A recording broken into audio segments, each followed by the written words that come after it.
இந்த சோசியல் மீடியாவை நினைச்சாலே பயமா இருக்குங்க. இவ்வளவு நல்ல விஷயங்களுக்கு பயன்படுத்தக்கூடிய அந்த ஒரு சோசியல் மீடியாவை நம்ம எதுக்கு யூஸ் பண்றோம்னா, அந்த ரீல்ஸ் போடுறதுக்கு, அதனால வந்து அமௌண்ட் சம்பாதிக்கிறதுக்கு, அந்த லைக், ஷேர், இதில் வர கமெண்ட்ஸுக்கு அசிங்கமா இல்லையா அவங்களுக்குலாம்?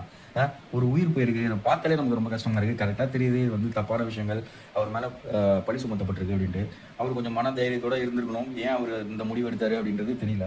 எனக்கு ஒரே ஒரு கேள்விதான், உங்ககிட்ட மொபைல் இருக்கு அப்படின்ற மாதிரி இருந்தா என்ன வேணா பேசுவீங்களா? திரைமறைவில் பேசுவீங்களா? ஒரே ஒரு மெசேஜ் போட்டுவிட்டு அவர் வந்து அவதூறா பேசுவீங்களா? ஒரு அவங்க வீட்டில் இருக்க, உங்க குடும்பத்தில் இருக்க ஒரு அம்மாவோ, அப்பாவோ, தம்பியோ, தங்கச்சியோ, அக்காவோ யாராவது இந்த மாதிரி விஷயத்துல மாட்டியிருந்தா அவங்களுக்கு இந்த மாதிரி தான் போய் கமெண்ட் பண்ணுங்க. ஒரு ஒரு ஒரு அடிப்படையாக வந்து ஒரு அறிவு இருக்காது. நம்ம அடுத்தவங்களை ஈஸியாக திட்டிட்டு போயிடுறோம். எனக்கு நடந்த ஒரு இன்சிடென்ட், எனக்கு இல்லை, நான் பார்த்த ஒரு இன்சிடென்ட், ஒரு 10 வருஷத்துக்கு முன்னாடி ஒருத்தரை போட்டு செம்மையாக அடிச்சிட்டு இருக்காங்க. ஒரு 20-25 பேருக்கு சேர்ந்து ஒருத்தனை அடிச்சிட்டு இருக்காங்க. யாருமே தடுக்கல.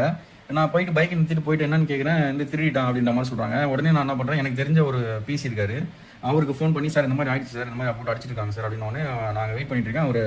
ஒரு 15 மினிட்ஸில் வந்துட்டாங்க வந்து கூப்பிட்டு போயிட்டு ஜிஹெச் ஹாஸ்பிட்டலில் சேர்க்குறாங்க. அவங்க ட்ரீட்மெண்ட் பார்க்குறாங்க. ஒரு வாரத்துக்கு அப்புறம் திருப்பி நான் அந்த போலீஸ்காருக்கு ஃபோன் பண்ணி என்ன சார் ஆச்சு அப்படின்னு சொல்லி கேட்குறேன். அந்த பையன் இறந்து போயிட்டான் சார் அப்படின்றாங்க. இதில் முக்கியமான விஷயம் என்ன தெரியுங்களா? பையன் இறந்து போயிட்டான். அது திருடிட்டு போனவன் வேற ஒருத்தன். திருடிட்டு போனவனை திருத்திட்டு போயிருக்காங்க ஒரு 5 பேர் 10 பேர். திருத்திட்டு போகும்போது இவன் சைடில் பாத்ரூம் போகிறதுக்காக போயிருக்கான். போயிட்டு இப்படி வரும்போது அந்த பையன் ரைட்டு திரும்பிட்டான். இந்த பையன் வந்தவொடனே இவனை திருத்திருக்காங்க.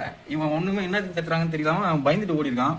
ஓடனை பிடிச்சி அடிச்சு சாவடிச்சிட்டாங்க. இதில் முக்கியமான விஷயம் என்னன்னா, தென் மாவட்டத்துல இருந்து அவன் வந்திருக்கான். இந்த ரோட்டு ஓரத்தில் பார்த்தீங்கன்னா அரிசி பருப்புலாம் வைப்பாங்க இல்லையா, ரோட்டு ஓரமாக போட்டு, அந்த மாதிரி அரிசி பருப்பு வித்து தான் அவன் தங்கச்சியை வந்து அவன் படிக்க வச்சிருந்திருக்கான். அவனுக்கு அப்பா இல்லை, அவங்க அம்மாவுக்கு காது கேட்காது.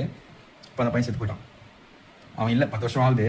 எதுக்கு இந்த விஷயம் சொல்றேன்னா, ஒரு விஷயத்தோட உண்மைத்தன்மை தெரியாம ரியாக்ட் பண்ணாதீங்க, தயவு செஞ்சு பண்ணாதீங்க. உங்களுக்கு கையில இருக்கு மொபைல் அப்படின்னும் போது நீங்க எடுத்து இஷ்டத்துக்கு எடுத்து யாரையும் அவதூறு பேச வேண்டிய அவசியம் கிடையாது. ஒரு உயிரே போயிடுச்சு. அதுக்கு காரணம் சமூக வலைதளத்தில் உங்களை மாதிரி சோசியல் மீடியாவை தப்பா இன்ஃப்ளூயன்ஸ் பண்ற திருட்டு நாய்ங்க தான். மனசு கஷ்டமா இருக்கு அந்த மெசேஜ் எல்லாம் தொடர்ந்து சோசியல் மீடியாவில் பார்க்கும்போது.